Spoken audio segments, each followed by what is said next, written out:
Well, it's a beautiful Monday. Ladies and gentlemen, it is time for more Sakamoto Days. So let's go ahead and get started, shall we?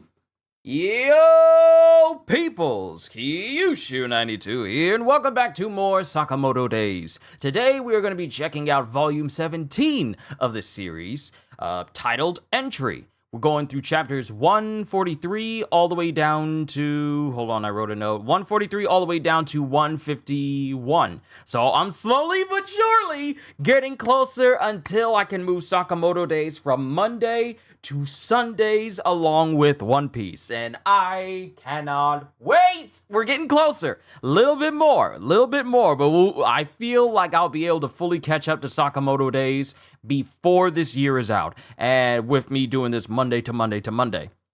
Hybrid, it is good to see you, my friend. Hold on, let me get chat off to the side here so I can see you. I really need to get myself a phone stand of some kind. I need to get myself a phone stand.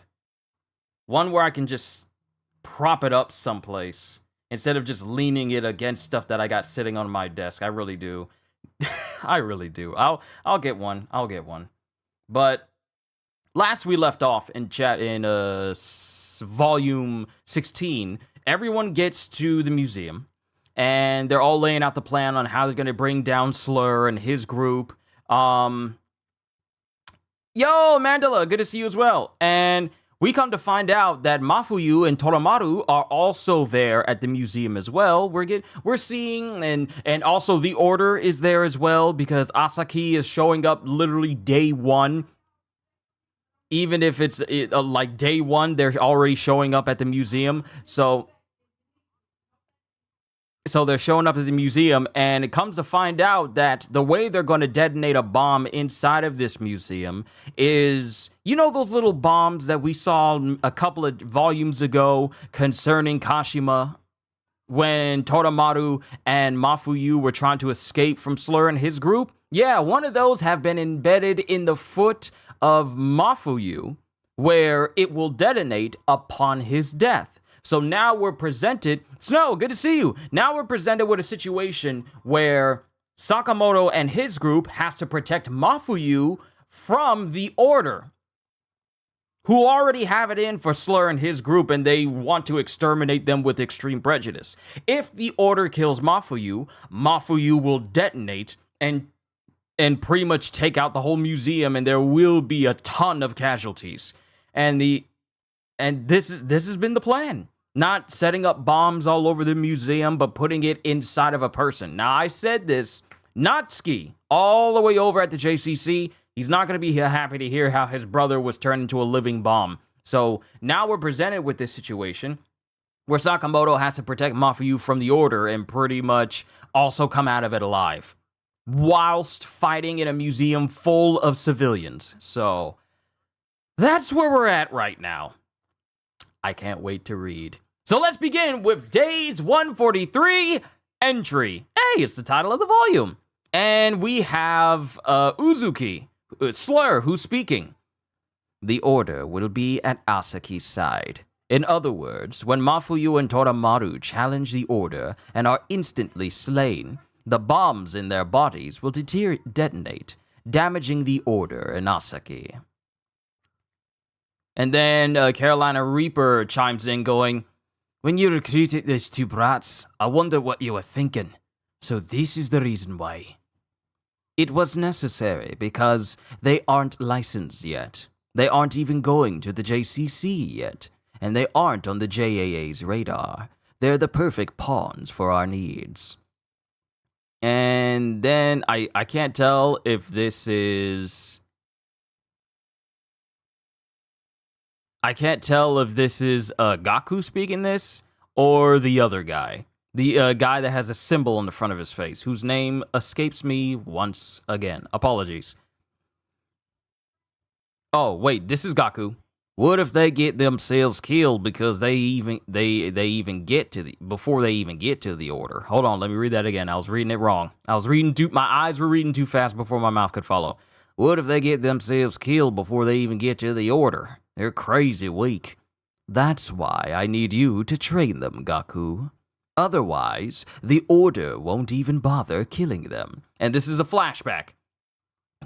What a pain. Then we get back to the present, where we have Shin, who was face-to-face with Mafuyu, who's also sporting a brand new breathing mask. Mafuyu! X is just using you! I know. The bomb, right? But what do I care if it goes off after I'm dead? What? More importantly, I came here today to defeat an order member. So would you quit getting in my way, Shin? Why are you so fixated on the Order? It's none of your business, Shin. It is my business. If you support X, do you realize how many casualties there'll be? Even so.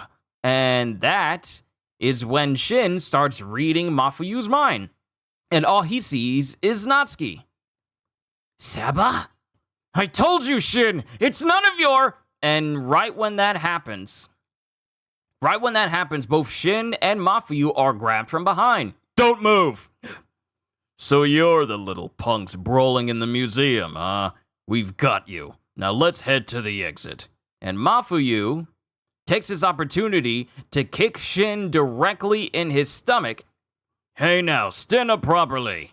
And that's when Mafuyu jumps out of the grasp of one of the guards, and then proceeds, Yo, Kitty! Haruma, thank you. Kitty, it is good to see you. Haruma. I thought it was Haruma speaking, but it's not him. But Mafuyu jumps in the air and knees one guard directly in his chin, causing some blood to fly out. And then he steps on Shin's head as a platform and starts taking off through the crowd. You snot-nosed brat! I'm gonna kill you! And that's when all the rest of the guards who are still around, they all jump up on top of Shin.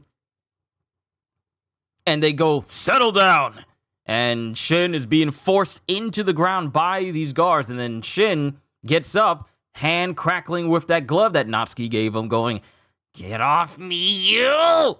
And then it shows the outwards explosion of what happens. And then we cut to the big old art hallway where Asaki is. Wonderful. It's true that a great assassin is a great artist. We're so glad you like it. If you come back after the exhibition's over, I'd be glad to give you a private tour. I don't like having my time constrained. I prefer to be free to go where I want when I want. I understand your personal collection includes tens of thousands of items, Chairman. What genre do you focus on? Hard to say. I don't really remember what I've collected. Huh? I enjoy the added value of brand name items. To appreciate and give value to garbage like this really gives you a sense of human history, achievements, and culture. It's something animals could never replicate. Oh, I see. Wow. This dude is rude. The stuff that I have is far greater than what you mere humans can make.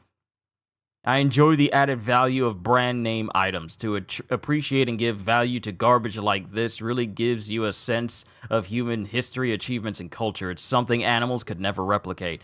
That just comes off as extremely rude. That's rude. That's rude. Oh, I see. Speaking of which, don't you think this would look great in the bathroom of my office? And that's when Nagumo and Shishiba, mind you, all of the Order members, save for Old Man Takemaru, wait, is it?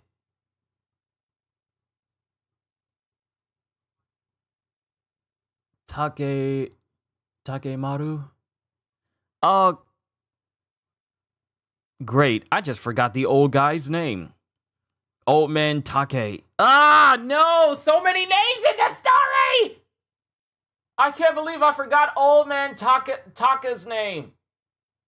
I can't believe I forgot his name. I'm so sorry. But don't you think this will look great in the bathroom of my office? And Nagumo and Shishiba go, there he goes.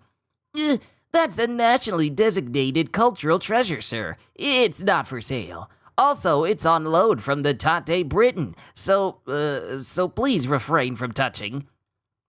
And then it shows an elderly man on like a Takamaru. Thank you. Oh, okay. It came out. The Takamaru came out first, and I was thinking Takamaru, and then I'm thinking of like Totamaru, and then I'm thinking of all these Maru names, and then it just started to jumble up in here. I'm sorry. I get so many new names to remember when I'm reading manga and looking at different things. Was hoping you remember. Yeah, so I knew it was Takamaru. I said Takamaru at first, but then I second-guessed myself. I'm sorry.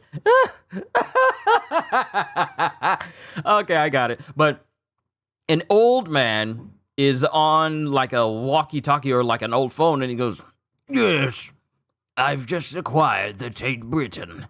"Thank you, Watarai. Say, have it sent to my office." "Yes, sir." "Also, it's looking pretty old and dingy. Have it restored and the frame repainted." Takamura! Ah! Toramaru, Takamaru, Takamura. Takamura. I'm so sorry. It just escaped me. Old man Takamura. See, this is what happens when you read so much manga and get all of these names. Sometimes you forget them. Old man Takamaru, who is not present when you think about it. He's the only person that has not shown up. Taka. I know, old man Taka. Also, it's... sorry, little tangent there, my apologies. Also, it's looking pretty old and dingy. Have it restored and the frame repainted. "Yes, sir." That piece is an extremely important historical. I can't hang that dirty thing in my office like that. And that's when the curator starts to realize, and then Nagumo's thinking, he's completely egocentric. He does whatever he wants, and he'll do whatever it takes to achieve his goals. That's Chairman Asaki of the JAA. Also, the person who took over the previous chairman by orchestrating his wife and child's kidnapping. But then we get back to the rest of the story that's going on, and then we get an announcement throughout the museum. "Attention, please. We would like to report a super lost child. He has black hair and is wearing a gas mask and cargo pants. If seen by staff, please take him under custody at once." And that's when all the guards get on edge. They get on edge as one of them thinks, "A super lost child? That's code for dangerous element. A threat to be dealt with on sight." And Shishiba, Osaragi, and Nagumo, it's crazy how I can remember Osaragi so easily and Shishiba and Nagumo, but old man Takamura just slipped out of my mind. But then we get Shishiba and Nagumo. "Here it comes. All right, let's do this." And they all start doing rock, paper, scissors to see who's gonna go after Mafuyu. And Shin is right behind Mafuyu going, "Stop running! You're in for it now, you jerk! Bug off already!" "Help me! I'm being assaulted!" "What?" And that's when all the guards grab Shin again as he's running away. "Oh, for crying out loud! Let me go! He's..." "Settle down!" And then Mafuyu goes through a door. He tries to go into an elevator, and Shin manages to pry his way into the elevator and slip in before the elevator goes down. "Yo, finally gotcha!" And then Mafuyu's just looking at him, because who is waiting for them when the doors open? If this...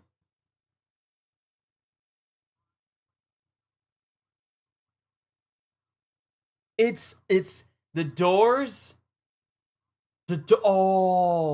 It's okay. So they're in the elevator, and then the elevator starts to close. The elevator starts to close, and we see Miss Osaragi just standing in the distance, just staring them down as it just zooms in as the door closes. "Going down." And mind you, that's the elevator saying that. And then Shin goes, "Hey, don't you have something to say to me?" "Here it comes." "Huh?" as Osaragi has... This woman has not only pried open the elevator doors, the doors are bent from her... The elevator doors are bent from her forcing the doors open. And she jumps down into the elevator shaft and just crashes through the roof of the elevator,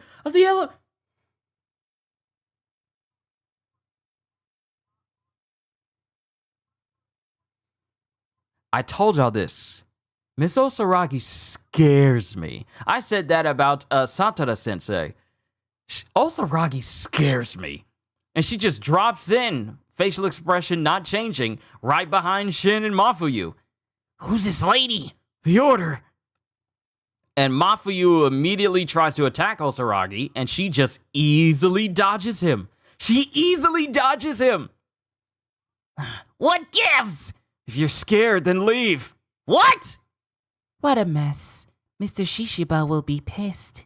And that's the end of chapter 143. I know I stuck on this chapter a little while because I was trying to remember Old Man Takamura's name. But what a start for this volume. We already got an Order member on the attack. Days 144. Kaiju. And it shows the massive gash in the elevator.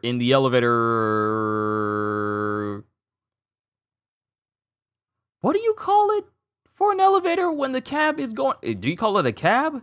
Do you call it a container? A box? Do you call it a chamber? But he's left like a big old slash through it, and Osaragi is just like casually dodging out of the way. I want this as a video game. I need a game where you can just do this sort of thing, dodging out of the way skillfully, other than Bayonetta, Vanquish,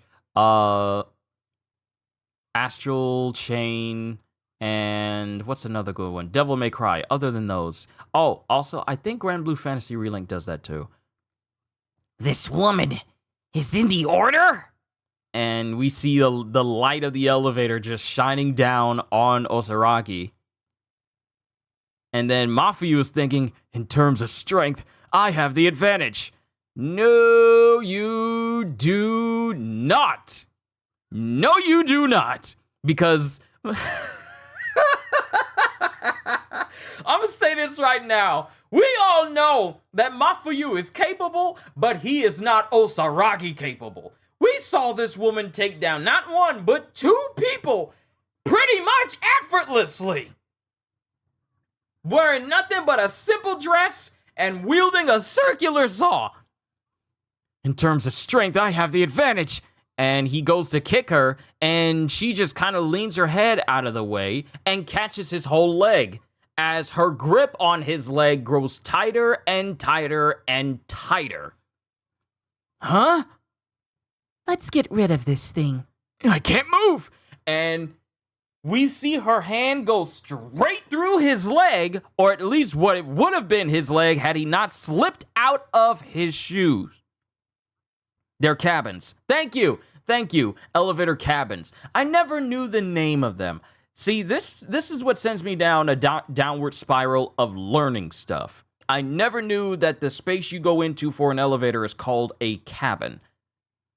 I never knew that. So I've learned something new today. I will be looking up elevators and everything about them later on because I'm now curious about that. But she brings her hand down as if to slice his leg off, but he manages to get his foot out of his shoe in time. What's with her? Even though she was about to chop off his foot, I don't sense any hostility from her. She only thinks of people in front of her as targets to kill or something else. She's different from any of the other Order members I've met. She's so pure I can't get a good read on her thoughts.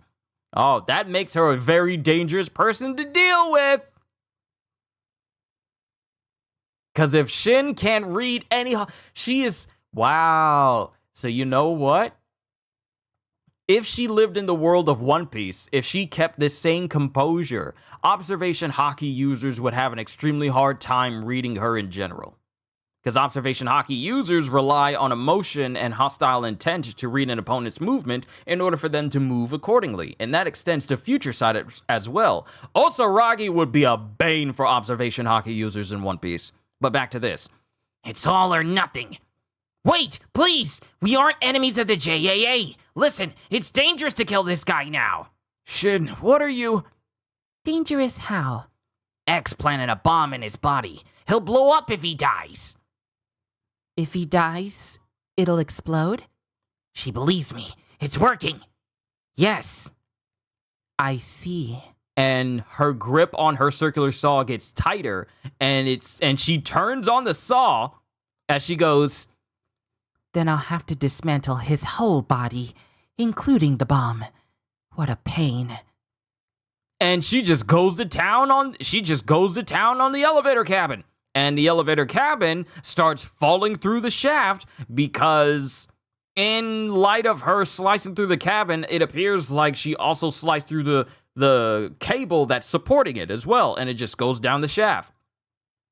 And they're all falling, but Osaragi gets the footing first, and she immediately launches at Mafuyu.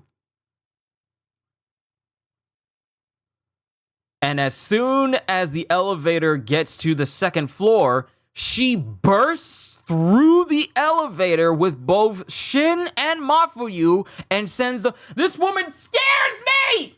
Sends them both flying on the other end of the hall.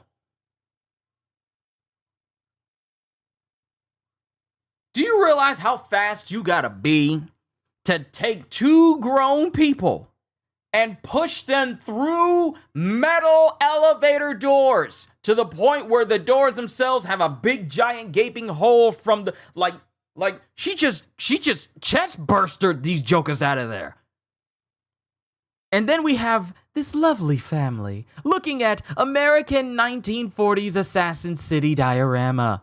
And they're looking at it going, It's a model of the cityscape where the assassins lived back then. They really recreated an American city from the 1940s. Awesome! And Mafuyu goes skidding directly into the middle of this diorama. And then we get to a flashback of X speaking to Mafuyu. That mask has the power to turbocharge your cardiopulmonary system, dramatically boosting performance. When it's activated, you'll be able to hold your own against the Order, but be careful when you activate it. Think of it as taking some of your lifespan. So that mask is meant to juice him in order for him to take on Osaragi. And Osaragi is already in the diorama with him. It would be pointless to die now. And he turns on the mask as he goes and launches at Osaragi. And he tries to hit her with his other shoe, because mind you, he only has one shoe on, which means he only has one blade. He tries to hit her, and she easily blocks it with her circular saw. And while he's airborne, he takes some spray out and sprays onto Osaragi's circular saw, and all of a sudden, her saw stops moving. Huh? It stopped moving? Did it rust? Does this man have a can of rust?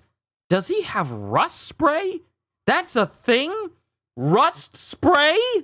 How do you contain rust spray in a metal in a container? Is it made of plastic? How does that even work?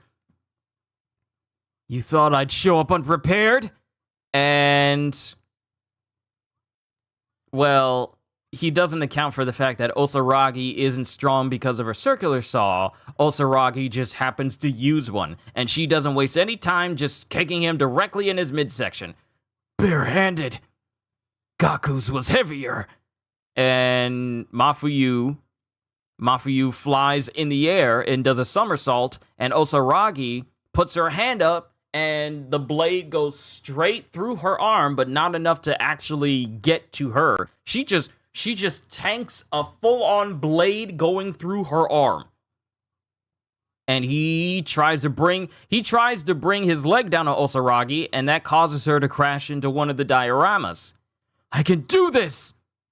But Osaragi ignoring the fact that she's punching through what could be just straight up metal and glass, just takes her available hand, punches through. This is something the Hulk would do.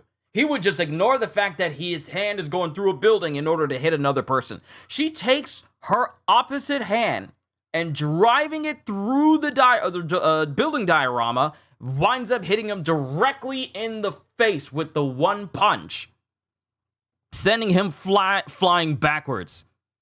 And then she proceeds to plant a solid kick directly into him, causing this. Wow, I understand why this chapter is called Kaiju. I was immediately thinking of Godzilla versus Mechagodzilla, where Godzilla was being, slammed into different buildings near the end of the movie. This is literally a kaiju fight. But Osaragi pretty much just downs Mafuyu and embeds him in multiple buildings in this diorama. And Shin sees this. Mafuyu! Huh? Is that it? As she's kind of just licking the blood off of her arm, because mind you, she got stabbed. This is the most damage we've seen from Miss Osaragi. Also, yeah, the art in this arc is peak. I have to say, whoever is in charge of drawing this, like this whole thing, like I know I read a lot of manga and I see a lot of things that get drawn up, but I have an eye, and I have an eye for when it comes to taste, when it comes to the way things are drawn. And going from like One Punch Man, like remember there's this double spread panel in One Punch Man that shows the almost infinite amount of pathways inside of I forgot the character's name. The one-eyed guy. The one-eyed guy in the spaceship that Saitama used his serious punch on. His ship, and the way you saw like the different pipelines in taking up 2 entire pages. The level of detail. Too long didn't read. The level of detail that I've seen from this series has been absolutely exceptional. I was about to go on a full-on tirade about the One Punch Man thing. About the way things look and how the art looks in that. But this is yet another series where everything has a great amount of detail.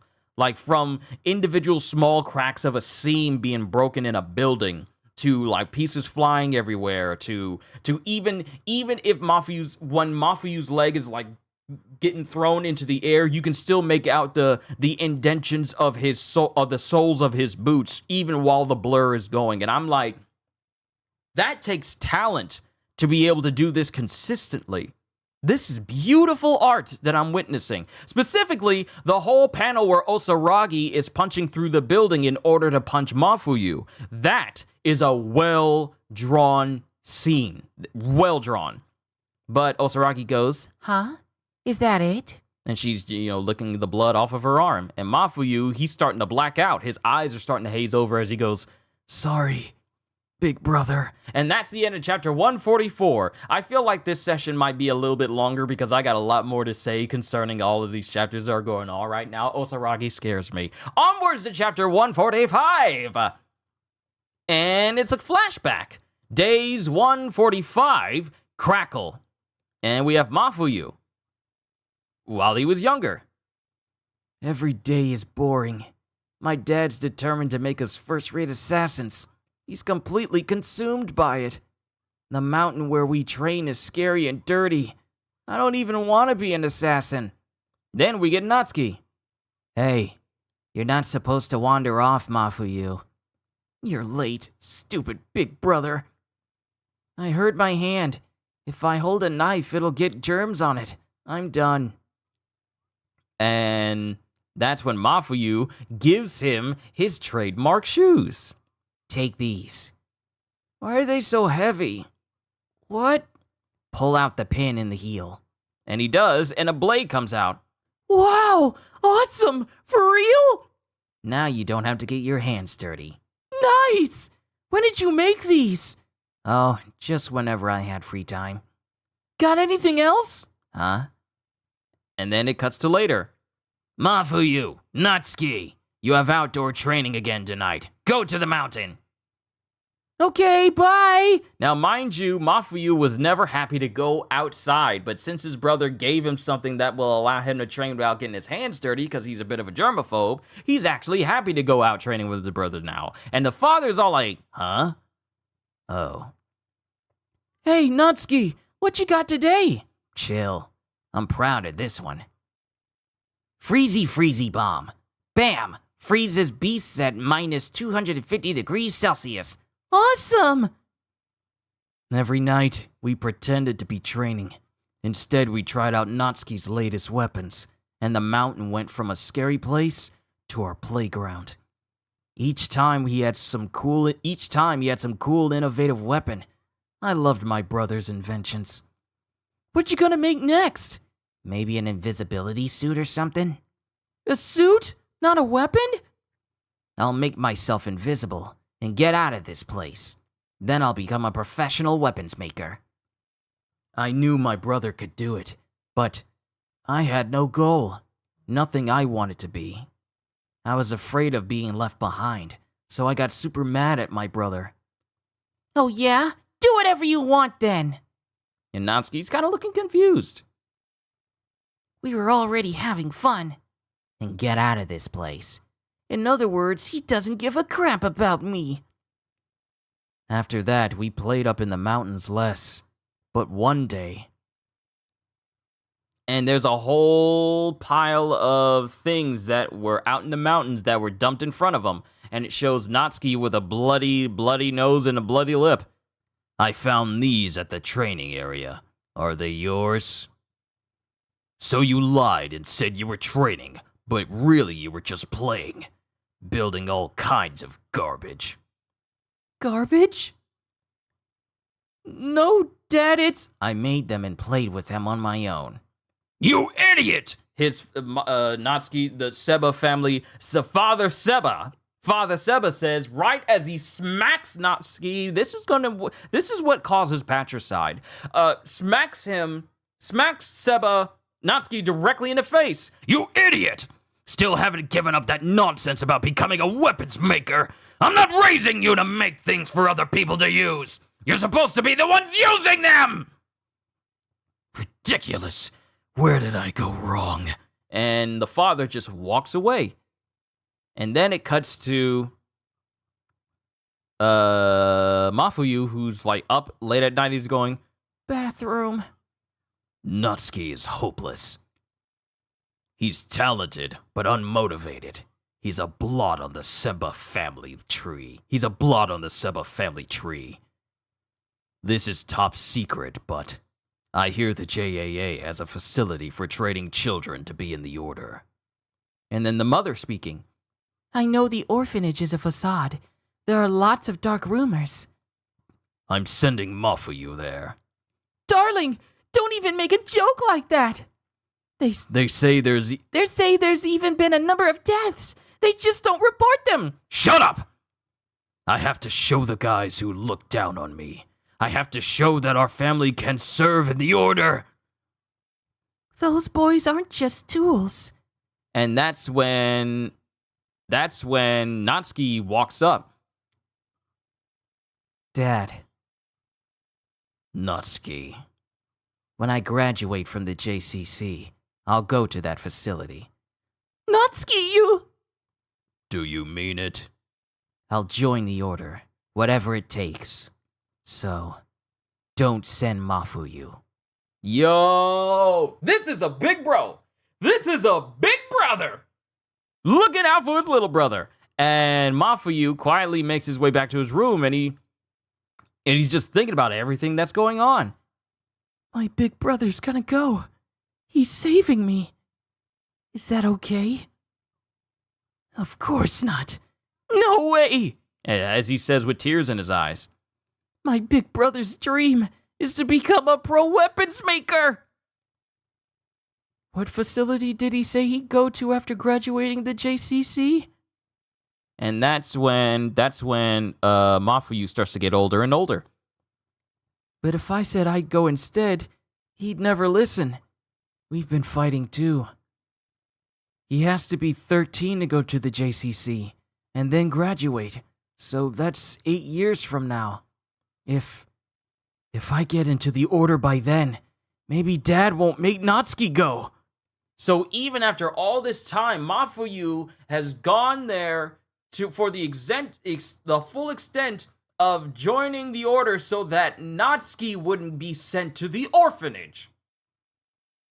And that's been his driving force. Now we know. This has been Mafuyu's driving force this entire time. And then we cut to Osaragi, who almost manages to cave in Mafuyu's skull had it not been for Shin, who grabs him out of the way. Don't die, Mafuyu! Hey, Mafuyu!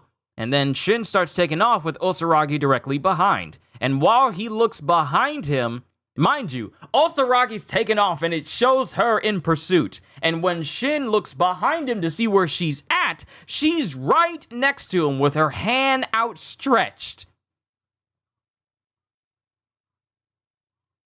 And then all of a sudden, yo! We see this electric energy crackling all around Osaragi. And then we see the liquid nitrogen grenades come in, and they start to freeze up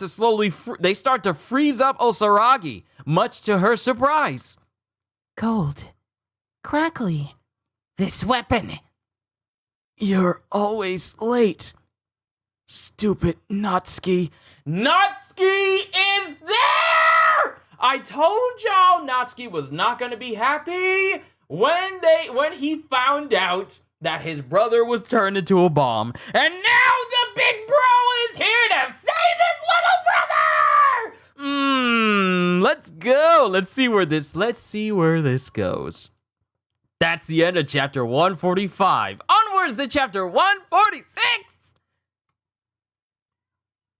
What the? Oh, wait, I hit the wrong button. I thought I had to keep hitting the arrow in order to get over there. I forgot I had to hit the next chapter. I had a momentary lapse. Days 146, Ghost. And it shows Natsuki in his invisibility suit, because he was invisible when he did that to Osaragi. He's standing there. And we have all this electricity crackling around him as well. Did he make an upgrade to his suit? Because it never did this before. It's basically telling everyone where he's at if the electricity is crackling all around him and he's still invisible. Seba! And then it shows Osaragi, who's, kind of covered in liquid nitrogen. And she breathes out, and she snaps out of this. She snaps out of this cold encasing pretty much instantly, without a single ounce of like harm to her person. And then Natsuki becomes tangible, and Osaragi gets like a terrified, scared look on her face and goes, Ghost? And both Shin and Natsuki are like, huh? She doesn't understand that it's an invisibility suit. This is my chance. And then Natsuki goes invisible, and this kind of spooks Osaragi. He disappeared. It's cold. And then it shows Mafuyu laying there. Oh, wait, no. Not only that, but Natsuki just says, later. And, he did make an upgrade to his suit, because he makes both Shin and Mafuyu invisible along with him. And they just leave. And Osaragi is just standing there shivering from it being cold and also from the ghost. But then it cuts to Mafuyu, who's laying down. Mafuyu. Shin. Natsuki. And Kaji? Kaji was picked up on the way, so Kaji's back up too. Don't move yet. Natsuki, where'd you come from? You think these guys could disarm a bomb even if they found it? And Kashima couldn't come. They know his face, so he got in touch with me. That deer. Every now and then he's useful. A heads up would have been nice. Bye for now. All right, Kitty, you continue to rest. I'll see you the next time you are free. First, apologize to me, Mafuyu. Listen up, Mafuyu. We're gonna extract that bomb from your body. Listen up, Mafuyu. We're gonna extract that bomb from your body. Don't worry. I already got the scoop on how to disarm. Don't worry. I already got the scoop on how to disarm it from Kashima. Security's too tight for us to leave the museum right now, so we're gonna have to do it here. It's gonna hurt a little. Can you handle it? At least sterilize the instruments. And that's when they get to work. That's when Natsuki gets to work. He starts making the incisions, and now we don't see the actual cut itself, but we can see Mafuyu's expression, because he's being cut into in order to remove the bomb. It's super deep, below the tendon. I can hear the sound of machinery. Hurry! A worker's coming. They're within 30 meters.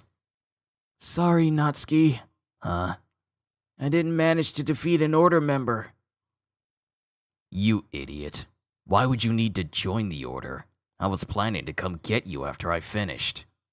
We'll ditch that stupid family. Start a crepe shop or something. What if Dad comes after us? Dude. What? Why'd you think I made an invisibility suit? Ditching a third-rate assassin like him is a piece of cake for me. The reason why... Oh my goodness. The reason why he made the invisibility suit is so he could protect himself and his brother from their dad.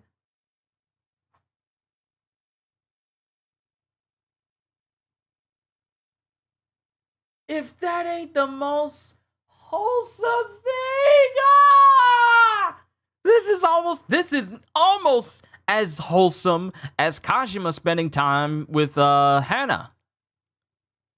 Ditching a third-rate assassin like him is a piece of cake for me. Oh, good point. Yeesh! So I don't need to fight anymore. I feel so sleepy. Well, you can rest now. You can rest for now. Shut up, stupid big brother. And then Shin is kind of smiling. And then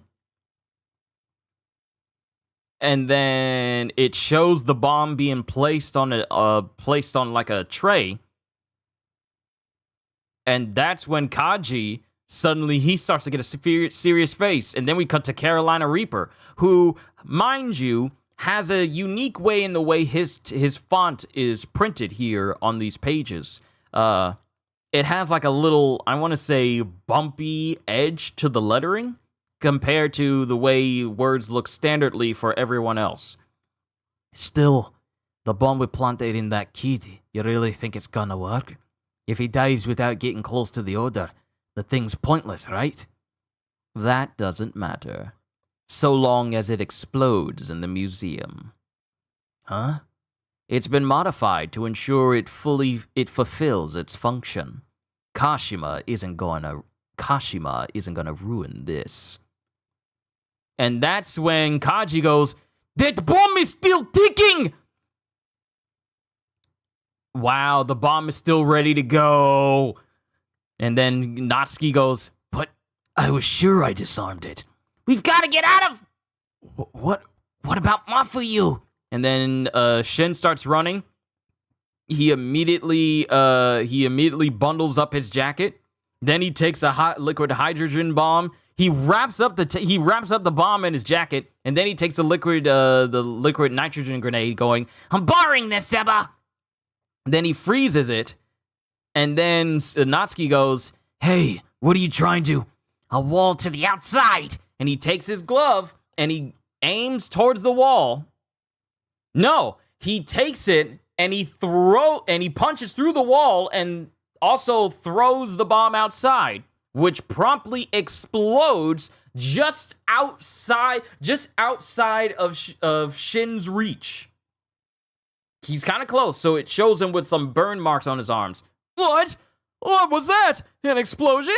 Ah! And civilians are screaming outside, with Natsuki screaming, "Shin!" And then it just shows Shin with his arms up, burn marks on his arms. And that's the end of chapter 146. Onwards to 147. Oh, let's see what happens. Days 147, uproar.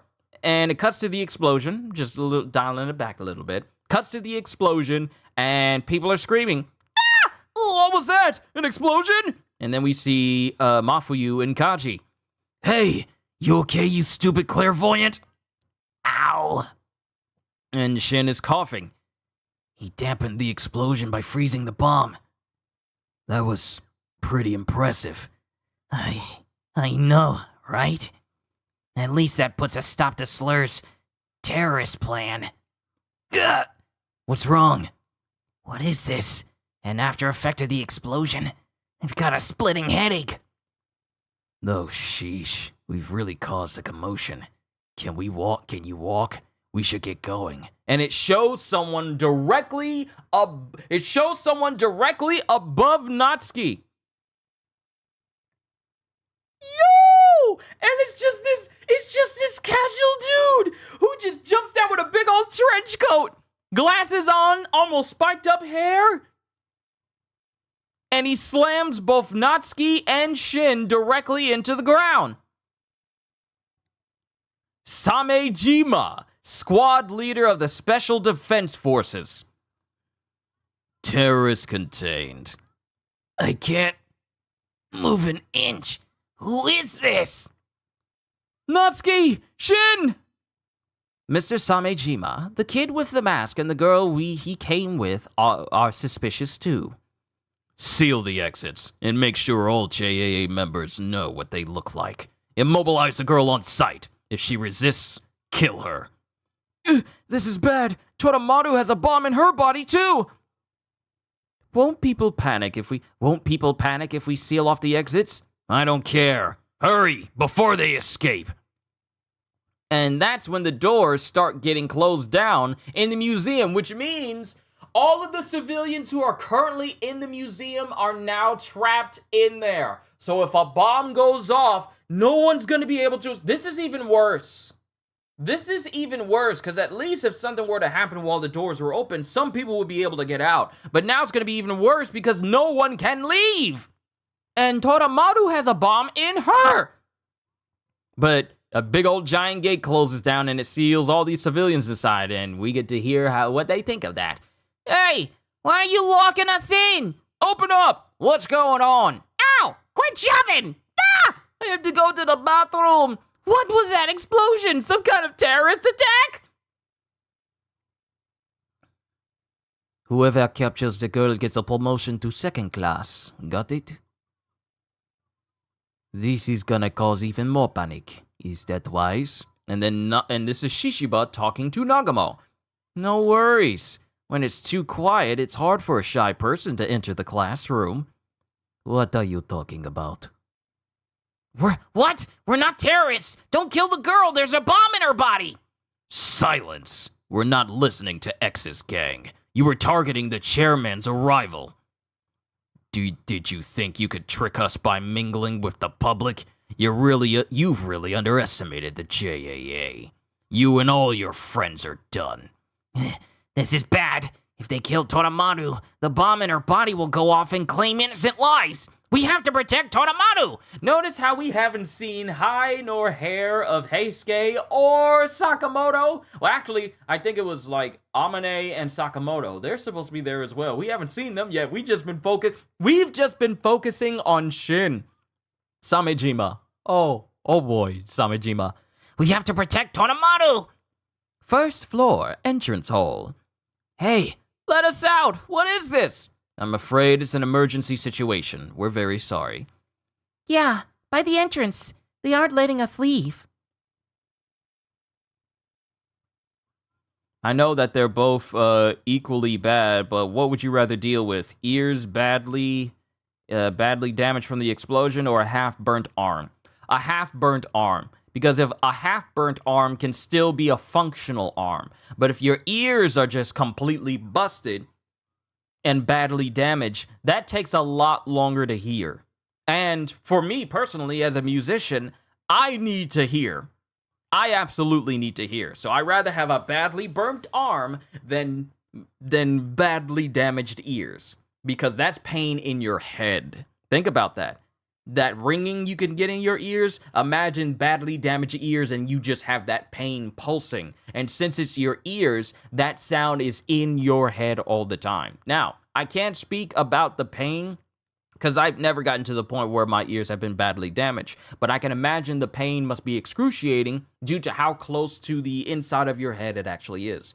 Versus a burnt arm, yeah, you can cool it off. You can put some ointment on it to soothe the pain, maybe get some painkillers for it. But that's just on your arm. Just something you got to deal with. But stuff that's near your head, head pain, pulsing pain on both sides of your head, no, that'd be way more painful than a badly burnt arm. Because at least you can still use that arm. So yeah, I'll take the burnt arm over the badly damaged eardrums. But civilians are talking, going, Yeah, by the entrance. They aren't letting us leave. and then Totamaru is sniffing and sobbing. Yeah, we're like prisoners. That explosion must have been Mafuyu.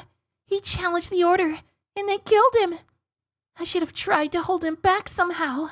And she's just crying her eyes. Well, I wouldn't say crying her eyes out, but she's visibly crying her eyes out with a little snot coming out of one side of her nostril. This sucks. I want to go home. What am I doing here anyway? It's always been like this. Zero self-esteem. Just going along with what other people want, without goals or priorities of my own. But devoting myself to someone else helped me forget all the bad stuff. And that's when Totamaru gets surrounded by multiple people. Don't move. And one has a gun right next to her. No way. Ugh. At a time like this, someone's hitting on me? You think I look easy? You suck. Hitting on a high school girl? What a perv. You work for X, huh? If you make a fuss, you're dead. Huh? They're JAA. They found us out. How? I'm dead. What now? Master X! And then all of a sudden, one of the dudes that was,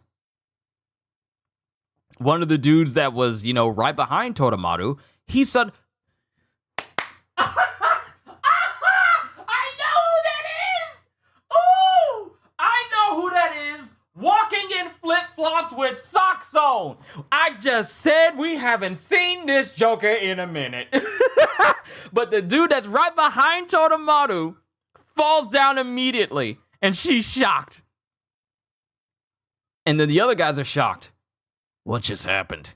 Dude just collapsed.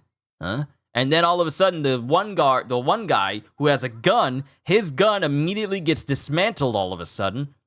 And then a hand out of nowhere comes and grabs him and squeezes him in the neck and just brings him down. This is the second floor. How's the entrance? Someone, Hey, you sleeping? it's here.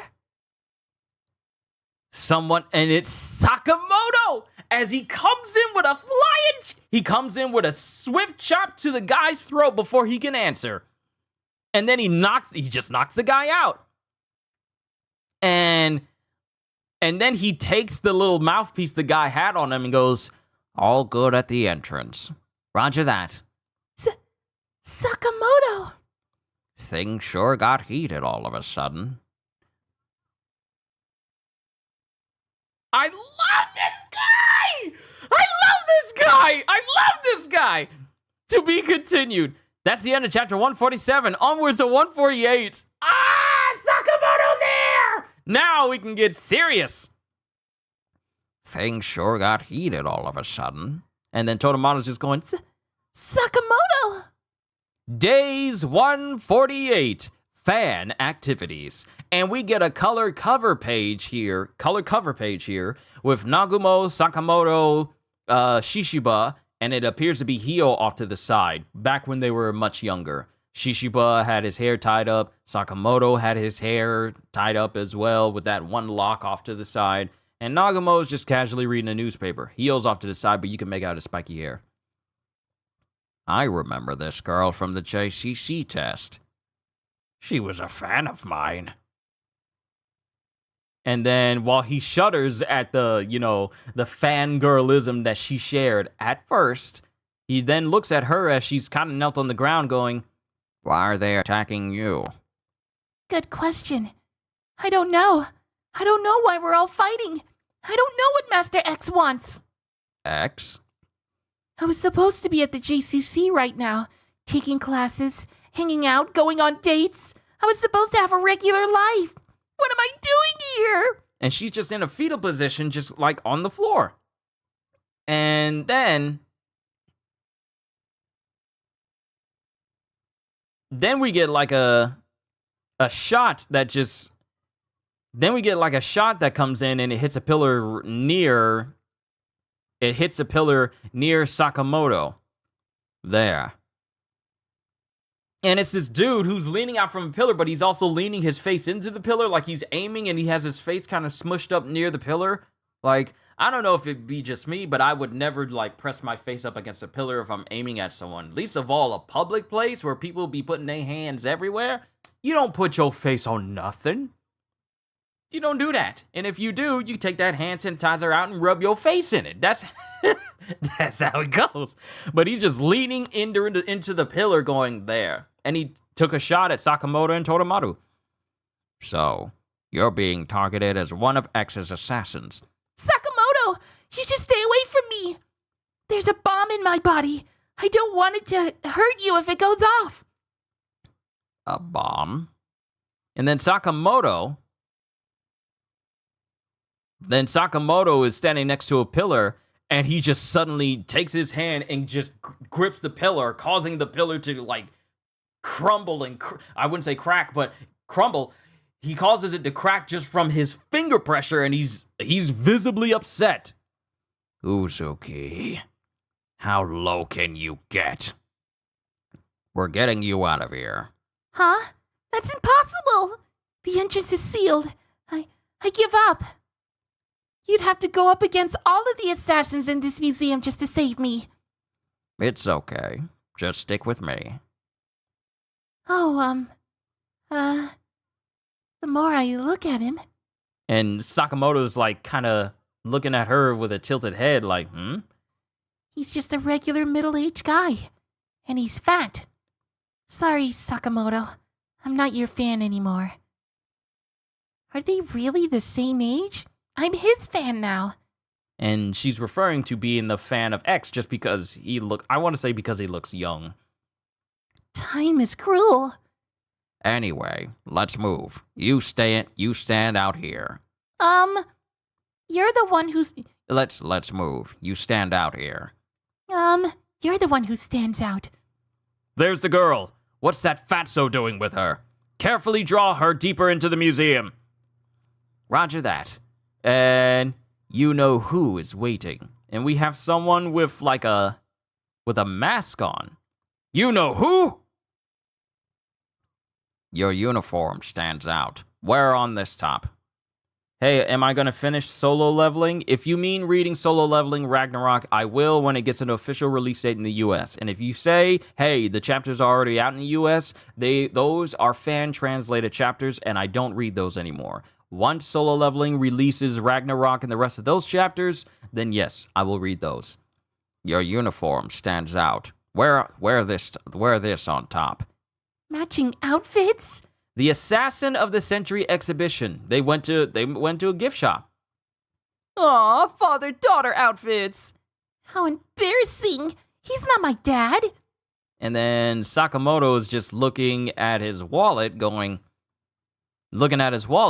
and 2 t-shirts and a pack of origami. That'll be 7,552 yen. He's got a kitty wallet?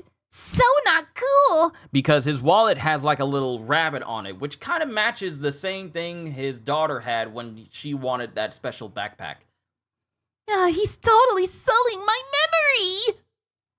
And she's remembering back when Sakamoto was there with her when she was like a young child. I wonder if he remembers me. We met once before. He was so handsome, but now... Thank you, Sakamoto. Don't mind me. I'll just die a Master X fan. Now that I think about it, dying for your idol is really the best way to go. Would you like a bag? And that's when someone at the front of my house, I got another notification. Someone's at the front of my house. But as this cashier is putting stuff in his bag, he goes, "Would you like a bag?" And then Sakamoto goes, "Get back, Toromaru." And then the guy with his eyes closed casually tries to shoot Sakamoto point blank because he actually has a gun in the bag. And Sakamoto easily just dodges out of the way. Then Sakamoto takes like a keychain off of a rack and proceeds to stab the guy in the hand. Stab the guy in his forearm. And I believe he stabbed in that specific spot in order to cause the guy to loosen his grip on the gun. Sakamoto takes the gun. And Toromaru is looking at him as two guards pop up behind Sakamoto. And then Sakamoto takes the cashier, uses him as a body shield, and shoots both of these guys in their legs. Then he knocks out the other guy. I honestly feel if you yank a person's head in that direction, you are breaking their necks. Because we get like this sound when he just puts his hand around it and then knocks the guy out. This way. Whoa. And all of them are just left twitching on the ground. Then we get to Japan's historic assassin area. And there appears to be like there's supposed to be like what appears to be a body underneath this sheet on display, and it moves, and it's this dude in, I want to say, ninja gear with using a kusarigama, and he clashes with Sakamoto, who's using yet another pen. Okay, so Sakamoto went from using basically any weapon he could get his hands on to using a pistol to now using a pen as his main weapon of choice. A kusarigama? And the guy uses it to try and hit Sakamoto, and he jumps away along with Toromaru. I'm at home here. This place has every kind of ninja weapon. Did you know that the first Japanese assassins were ninja? And then we get an introduction to this guy. His name is Nin Man. Nin Man. Ninja assassin. He's ridiculous but scary. Interesting. And Sakamoto picks up an audio guide and taking the core. Take. Why? Why is Sakamoto so ridiculous? He takes the cord that has the earpiece in it and he starts spinning it. Ha! You call that a kusarigama? What a joker! And as he says this, Sakamoto destroys his mask, like he has a ninja mask on, like the same kind that Jin Sakai had on in Ghost of Tsushima. Sakamoto just breaks the mask with earbuds. He just breaks the mask with earbuds. What? I'm not done yet.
Yes, lunch has been procured. Let's continue. But Sakamoto just used some earbuds to slash through this guy's mask. I do not care about Until Dawn. I'm not done yet. I'll show you the true meaning of ninja.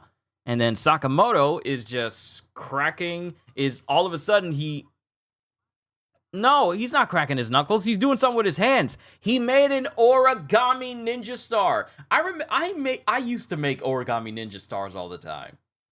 I know how to make, I vaguely remember how to make these. I used to make these all the time when I was at Best Buy. Yes, I know I shouldn't have been making origami stuff at work, but I made it anyway because sometimes work days could be boring. So I remember making some origami ninja stars. Man, this takes me back. I gotta make some more of these one day. But he's pretty much created a paper ninja star, origami ninja star, and Nin Man has a full-on sword, and Sakamoto throws the origami, and it breaks. It slices through his sword. Origami? Toramaru. There's nothing wrong with being a fan. We all have someone we look up to. But how about turning a little of that admiration in your own direction? Be your own fan. As more guards show up, Sakamoto just bodies every single one of them. 1, 2, 3, 4, 5. And just all of them, just taken out. And Sakamoto is standing on top of their unconscious bodies, with his back perfectly lined up with a photo of wings, standing majestically. As the light shines down on him, he looks like an angel. He looks like an angel at this moment. And the picture is called God of Killing by John Paichi, the same dude Sakamoto killed later in life. He's just standing in front of it looking like a majestic store owner. A majestic, muscular store owner. My own fan? No. I'm a Sakamoto fan again! And it has kanji saying, she's back! And then Sakamoto has a tear rolling down the side of his face, looking to the side, going, I'm not getting through to her. And then Toramaru is back to being a Sakamoto fan again because of this superb display. Onwards to chapter 149. We are almost there. Conan moment? Yeah, a little bit. Days 149. Protrusion. And we have Samejima, who's there with Kajima, Natsuki, Mafuyu, and Shin. The second floor was totally annihilated? How come pro assassins are having trouble with one little brat? There's some random fat dude with her who's super tough. We can't handle him. Some random fat dude? We can't afford to waste more time on this. I'll have to go handle it myself. And then Shin is looking at Samejima. Thank goodness Mr. Sakamoto made it in time. For now, we've at least totally derailed Slur's terrorist bombing. Now we just have to make it out of the museum somehow. Hey. And this is Natsuki speaking to Shin. Ah, what? Again, I said I'm going to go invisible and make a break for it, so follow my timing. Got it. First, I'll divert them. Wait, dude, I tried telling you multiple times just now in my head. Didn't you hear me? Yeah, it's been weirdly quiet for a minute. Come to think of it. And then it cuts back to Asaki, who's just still in the museum. What's all the racket about? And one guard is telling him, there's been an attempt to assassinate you, Chairman. The intruders are currently hiding somewhere in the museum. What a hassle. So much for a pleasant day of enjoying the exhibition. How annoying. I suppose I'll go home then. What? Are you sure? We're about to see the main exhibit. Well, it's mostly all the same, and I'm getting tired of it. I'm done.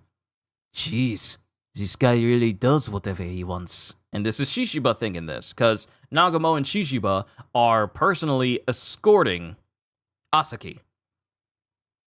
Please, wait, Chairman. My name is Erio Muto.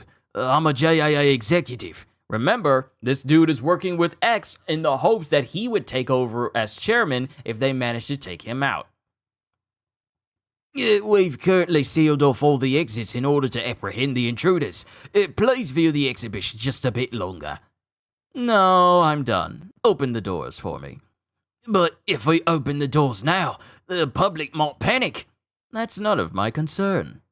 I leave when I want to leave. Open the doors now. I can't believe this jerk. How am I going to do what Slur wants? And this is back when Slur was speaking to Muto. Muto, your job is to keep the chairman in the museum for as long as possible. As long as possible? How long is that? Until the signal. If I screw this up, X will kill me for sure. Please. No. And he's saying, please. No. Please. No. Pretty please? No. With extra sugar and sprinkles and a cherry on top? No. I feel like that would be the exchange if the anime gets to this point. And then Nagumo walks up. In that case, how about the special collection? Special collection? Museums have special collections that aren't normally on display. They're housed in a dedicated storage space.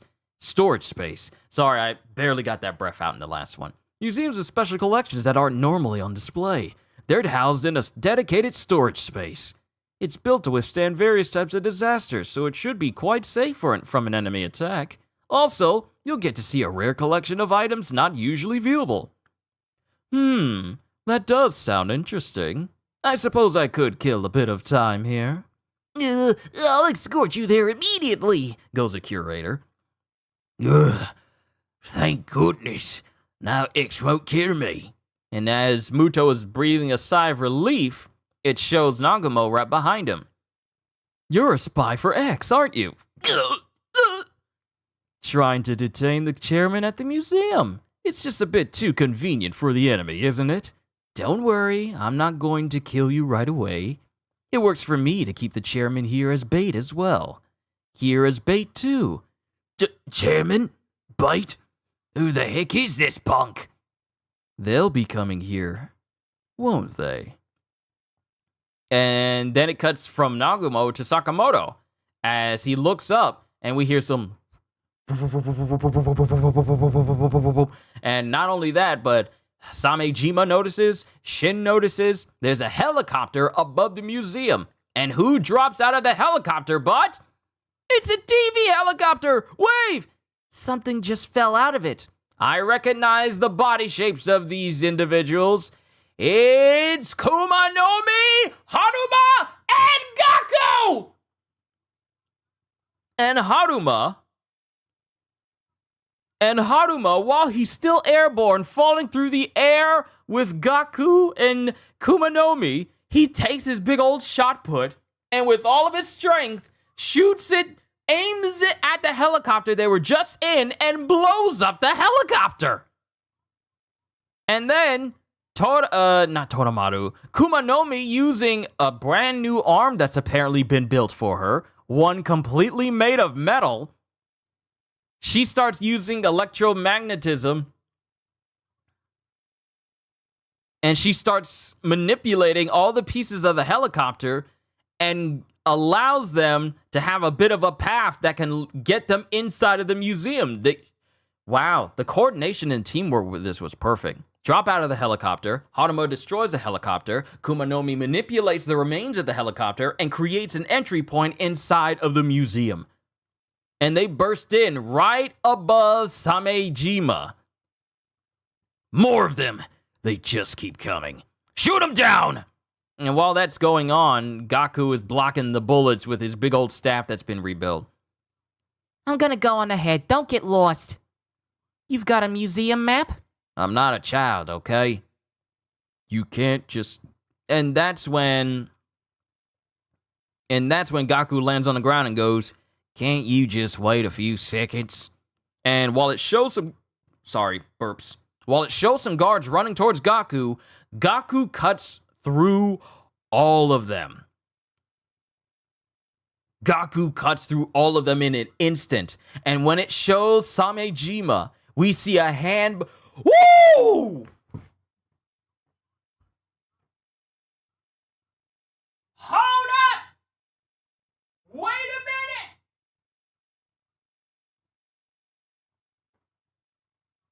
Yo! Give me a sec!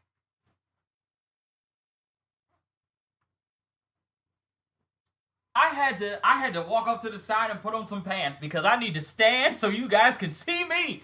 Bruh, Gaku is right behind Samejima. His eyes shocked at his own guards being completely obliterated.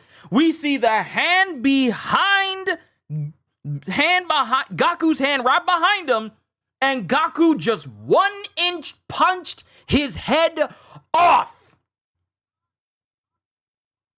He just 1 inch punched.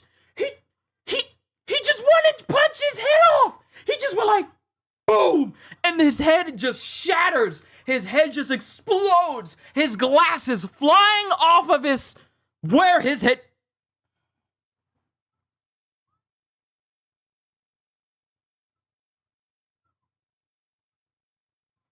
No. He just won. I thought Samejima was gonna survive and do something. I thought he was actually gonna do something, and Gaku just casually killed him. I thought Samejima was gonna do something. I thought, I don't know what's going on the second floor, but I'll handle it myself. Ooh, Samejima and Sakamoto altercation. He doesn't even get off of the floor he's on. Gaku shows up and just, boom, just killed him. And Gaku's just casual about it, hand bloodied. And then someone starts walking down the hallway. And Gaku looks over. And who's walking towards him but Nagumo? This is... Oh my goodness! And Nagumo just walks towards him. Hey now, I'm not a fan of juvenile delinquents. And Gaku's just looking at him. And that's the end of chapter 149. Chapter 150. No, we need to keep going. Chapter 150. Days 150. Bullies. And then it cuts to a news reporter who's already outside of the museum and multiple people running out on the outside of the museum. A major explosion has occurred at the Okutabi Art Museum. It seems to be the result of a helicopter crash. The number of casualties is still unknown. The museum's doors have been sealed since 2 p.m. according to the authorities. According to the authorities. Why did I say authorities? According to the authorities. Then it cuts to Shin and Sakamoto. What was that sound? Don't tell me. And then it cuts to one guard shooting at, obviously, Kumanomi, because we see her robo hand standing up. Kill! Shoot them all down! And Kumanomi has her hand up.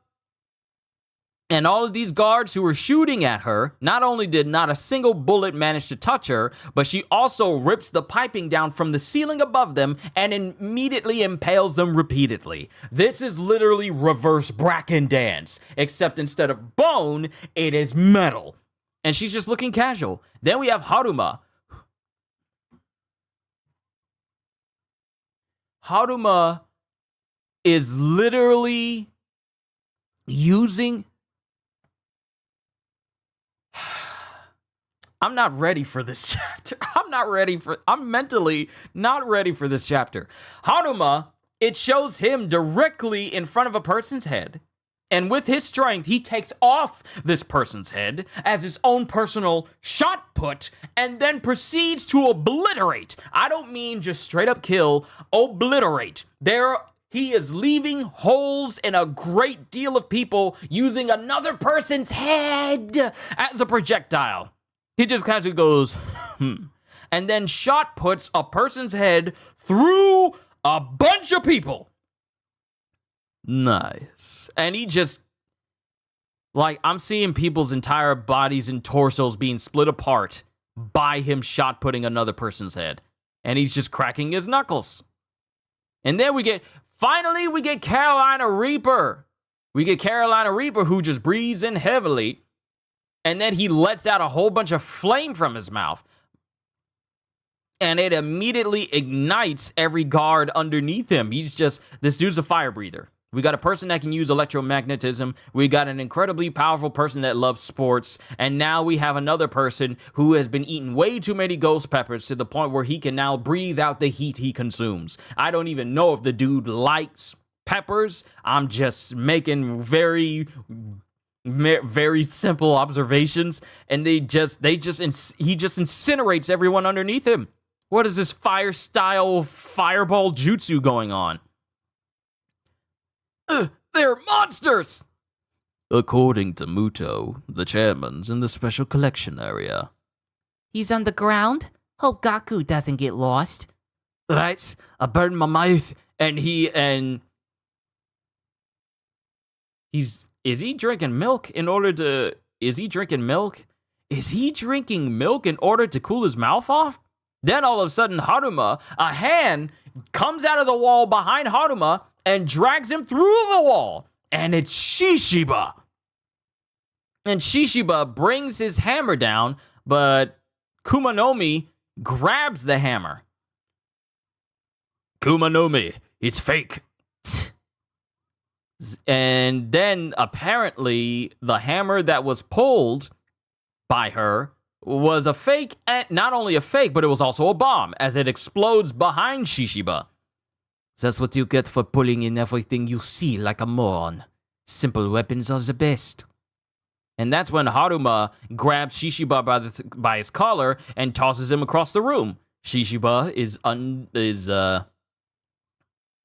is not too bothered by the display of strength as he goes, "That Hulk's got strength like Hio. Hulk reference. We got a Hulk reference. That Hulk's got strength like Hio. Keep your dirty mitts off of me. I don't wear cheap clothes like you." Where are your manners? Ever hear of starting a proper death match with a greeting? The Order really are a gang of bullies. Coming from the people that wanted to blow up a museum full of people! Of civilians! Y'all don't get to talk about being bullies! So he's using that person's head as a ball. Interesting and hilarious? Yes. Then we get back to Nagumo versus Gaku. Hey, is X not here? Oh shoot, it's not the old dude. Don't act so disappointed. It's rude. Looks like we're not each other's targets. Why don't we just pretend we didn't run into each other here? Oh, that's cool. And both Nagumo and Gaku go in opposite directions. Later. And then there's just like this display of speed, and both Nagumo and Gaku both launch at each other, because there was no way they were just gonna leave each other alone. They immediately start clashing. You're a liar. So are you. And then we get like a ching sound from Gaku's staff, and Nagumo looks as his staff shoots out a laser, just like it did before Old Man Takamura destroyed it. And Nagumo jumps out of the way, but Gaku is already behind him and proceeds to slam him through multiple walls. And while Gaku gets his footing, he looks, and a blade comes flying through the same hole he made, and it cuts him in the shoulder, showing that Nagumo is fine, except his suit is kind of tousled now. Hey, who's tougher, you or X? And they both start launching at each other. And then Gaku's thinking to himself as they're clashing in this museum, he's not as powerful as me, but speed-wise we're neck and neck. Still gotta keep on my toes. And then Nagumo gets his weapon in his hand, and he starts clashing with that. He makes a long scalpel-like blade come out. He shifted into a higher gear as Nagumo gets even faster. Well, I can still see his moves. His attacks are plenty visible. And then Nagumo flips a dice in front of Gaku. Uh-oh. And then Nagumo blitzes Gaku and delivers some very solid cuts across his body. As we see Nagumo just do the EI dash past him, holding blades in hand, and we see these giant gushes of blood spray out from Gaku. And then, in that same instance, Nagumo then catches the dice that's still airborne. Huh? Did you see something? And then Gaku has anger veins that are around his face at this moment. To be continued! Onwards to the last chapter of this volume. Yo, this might be one of my favorite volumes so far. I know I said that a little bit, but this might be one of my absolute favorites because stuff is popping off. Osaragi versus Mafuyu. Then we're getting Haruma and Kumanomi versus Shishiba. Now we got Gaku versus Nagumo. And then I honestly okay, I gotta go back. I honestly thought that I see the stream being finicky right now because it's saying I'm dropping a whole bunch of frames right now. But as long as you guys can hear what I'm saying, I see it being finicky. I see it wants to struggle, but you will not keep the hype from going. You will not keep the hype from going. You will not keep the hype from going! I love this. I love this, though. But now we cut back to Gaku versus Nagumo, and they're sailing through the museum past all these civilians, and they're just clashing with each other. Days 151, Nagumo versus Gaku. And Nagumo's on the skidding backwards as he goes, "He's tough. Probably the best I've ever fought." And in this area, it is like a whole bunch of different cars, big giant planes, and on the banner it says, "Assassin," obviously. "It's been a while since I spent this much time handling someone. You good? Need a bathroom break? I'll wrap this up quickly and then go." "Is that so?" And then Gaku is right behind Nagumo all of a sudden. These jokers is fast. And Nagumo sees him, and he proceeds to try and knock Nagumo straight through this bridge that they're walking on, that they're on top of. And while Nagumo's falling, he causes a sickle to come out of his Swiss Army weapon, and it allows him to loop on to, it's basically a scythe, and it allows him to hang on to the wing of the plane that I described earlier, and he swings and he jumps right back on top. A scythe? And he brings this scythe directly towards Gaku, who blocks it with his staff. And then Gaku puts his hand up in the same way he did towards Samejima's head before he blew it clean off, and he does it directly, and then he does the 1-inch punch directly towards Nagumo, and it sends Nagumo flying backwards. 1-inch punch? A 1-inch punch is a Chinese martial arts technique for an extremely close combat blow with virtually no windup. And it sends Nagumo flying, and it also sends him directly through the rest of the plane, causing it to snap and swing towards the ground. His dexterity and the way he attacks reminds me of Sakamoto back in the day. You like Bruce Lee?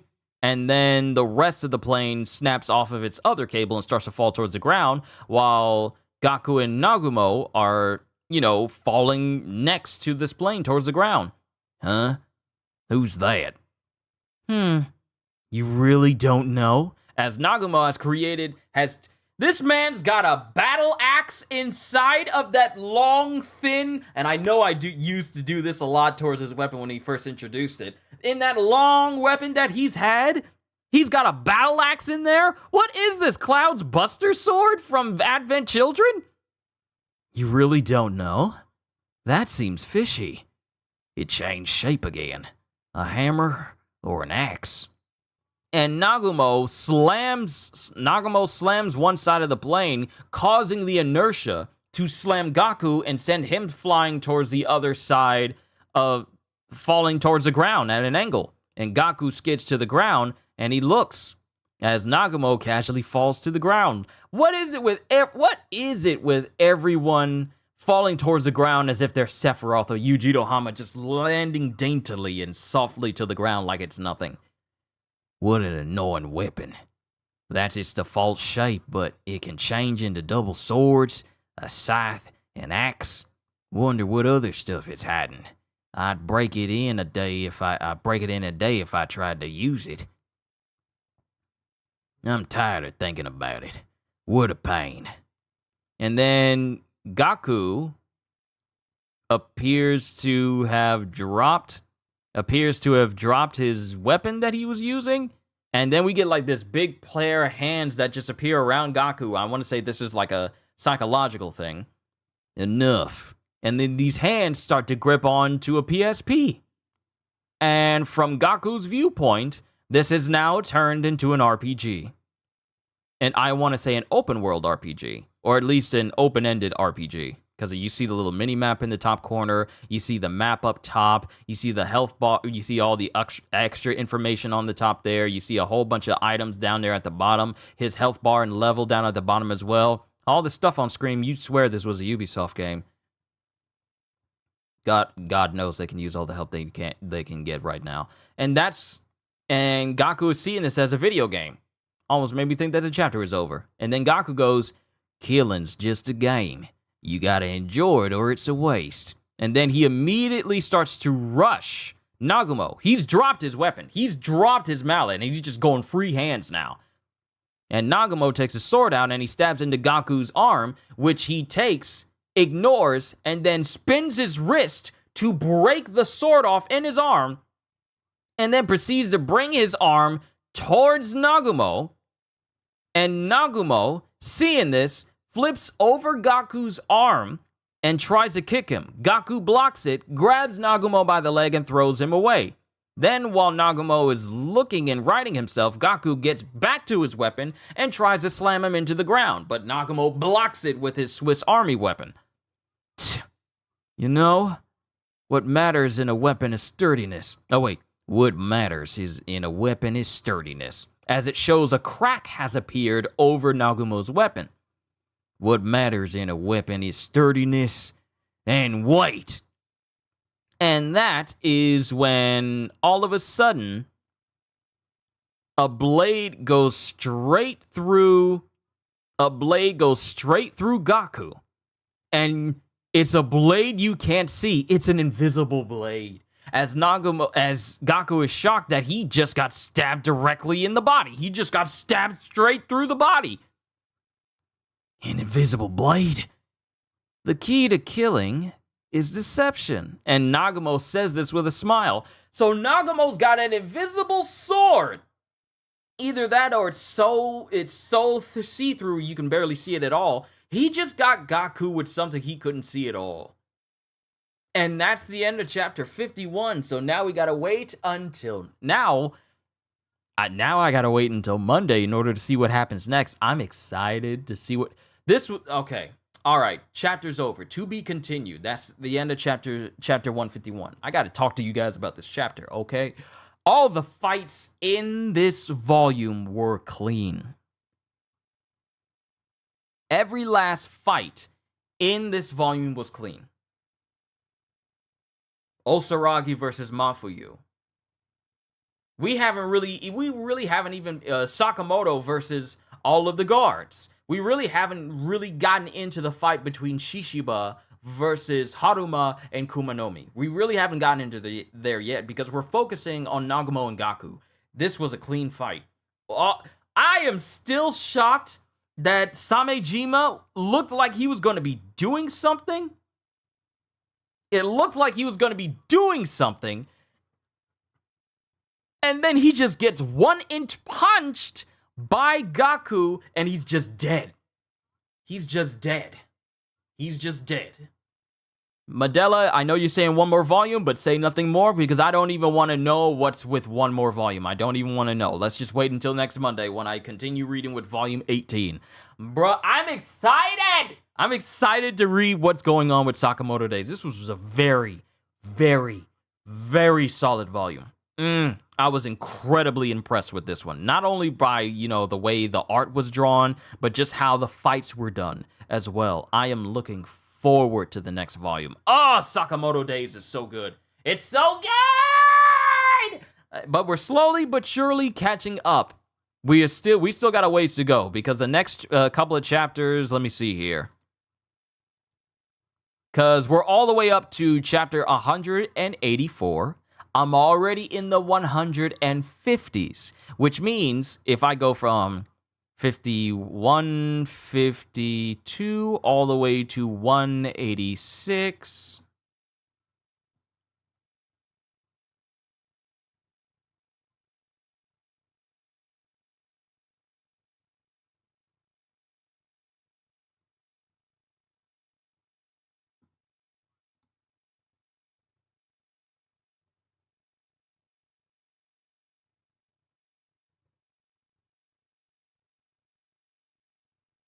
Not percentage. 152, I could just count it. I could just count it right here. I could just count it right here. Okay, 1, 2, 3, 4, 5, 6, 7, 8, 9, 10, 11, 12, 13, 14, 15, 16, 17, 18, 19, 20, 21, 22, 23, 24, 25, 26, 27, 28, 29, 30, 31, 32, 33. Only 33 more chapters, and then I fully catch up to Sakamoto Days. And since there's technically 9 chapters per volume,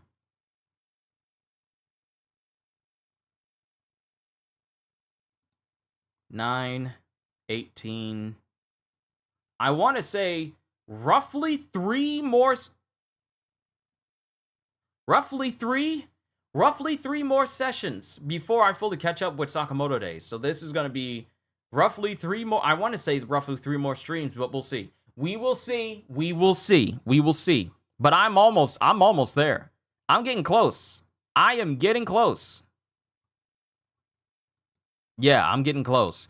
But that's going to do it for today's reading, ladies and gentlemen. As always, you are such a wonderful audience for me to just read this out loud to. As you guys know, I always put the link to the chapters that I'm reading in the description down below if you guys want to see what I'm seeing while I am reading, because I don't want to get in trouble because of copyrighted images, because I'm not that brazen, and I don't want to deal with that whole nuclear fallout of dealing with a strike on the channel again. So I just want to say thank you. You make these readings for Sakamoto Days just incredibly enjoyable for me to do, because this is entertaining. This story is very good. I'm glad you guys turned me onto it. You guys and Godjill as well. But that's all I got for you guys. So with that being said, hope you all enjoyed. Can't wait to see you all in my next video. Like, comment, and subscribe if you haven't already, because I am always looking forward to entertaining you. So have a fantastic day, and once again, as always, later, peoples!